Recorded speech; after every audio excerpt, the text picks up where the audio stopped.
میرے بھائی ہم معاویہ پہ بات نہیں کرتے، ہم ابو بکر، عمر، عثمان، عائشہ پہ بات کرتے ہیں۔ معاویہ کی باری نہیں ہے، ہم یہ غلطی نہیں کرتے ہم آپ کے ساتھ یزید پہ بات کریں، معاویہ پہ بات کریں۔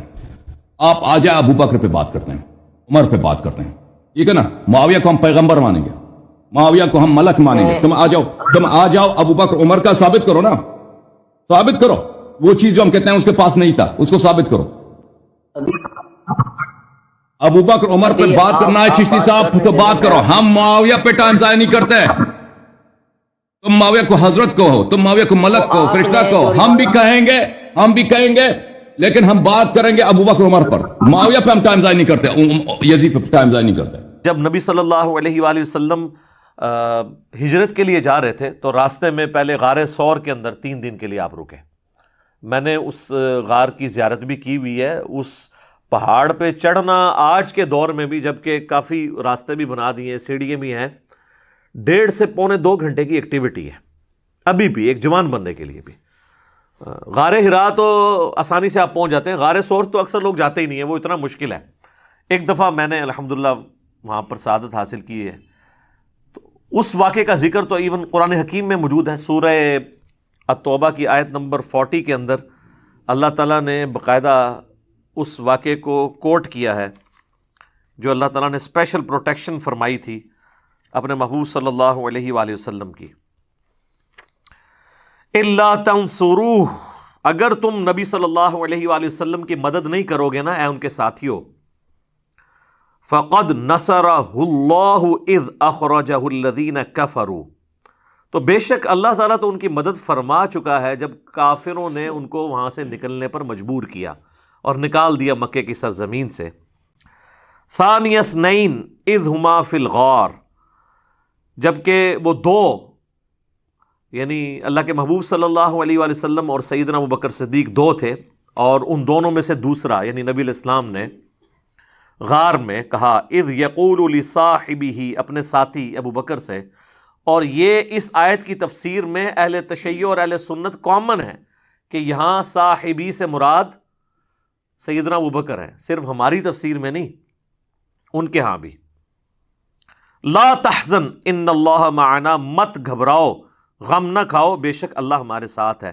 فانزل اللہ سکینتہ علیہ، تو اللہ تعالیٰ نے ان پر سکینت نازل کی، وأیدہ بجنود لم تروها، اور ایسے لشکروں سے اپنے نبی کی مدد فرمائی کہ جو نظر نہیں آنے والے تھے۔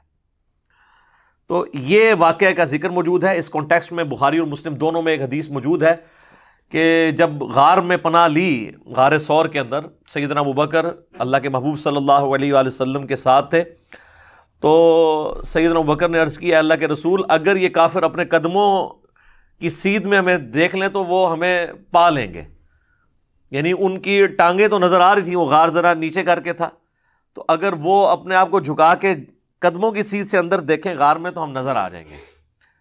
تو اللہ کے محبوب صلی اللہ علیہ وآلہ وسلم کا ذرا کانفیڈنس لیول دیکھیں، پیغمبر کس کانفیڈنس لیول کے اوپر ہوتا ہے۔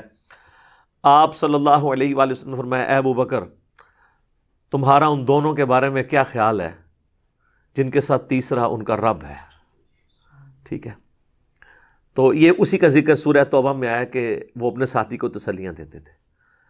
اچھا، یہ حضرت ابو بکر صدیق نے وہاں پہ نہیں کہا کہ اللہ تعالیٰ تو عرش کے اوپر ہے، یہ آپ کیوں کہہ رہے ہیں کہ تیسرا اللہ ہمارے ساتھ ہے؟ یہ میں بار بار یعنی اہل حدیث کو اس حوالے سے کہتا ہوں کہ تھوڑا اس حوالے سے اپنے اوپر نظر ثانی فرمائیں۔